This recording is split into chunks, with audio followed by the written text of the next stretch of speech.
Bigas na kami. Yan, bigas namin, guys. Corn grits. Ito din ang papakain ko sa manok kasi wala man silang pagkain ngayon. So, ngayon pala ay nakabigas kami kasi nag-utang. 25 kilos, guys, ng corn grits. Nag-utang kanina. Ang cute. Ang cute. Wah, wah. Ayan yung mga manok, guys. Gutom. Hindi sila masyadong kumakain ng mais kasi nasanay sila sa pagkain nila mismo.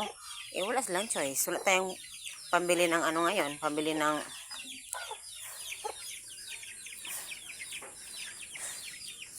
Tingnan yung mga hitsura nila dahil sa ulan.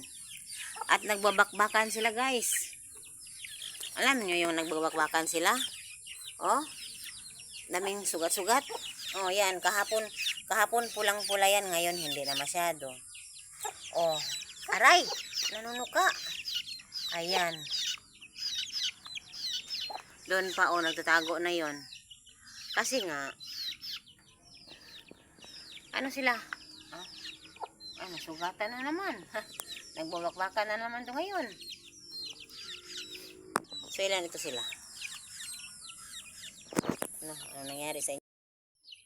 So, ano nangyari sa inyo mga manok? Grabe yung sugat.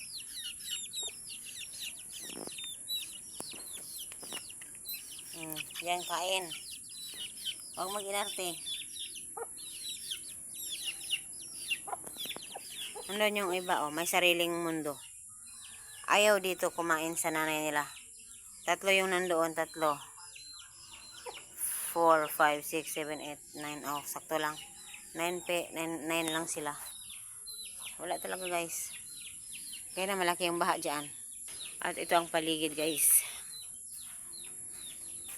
At ito, galing dyan sa coconut dyan, oh.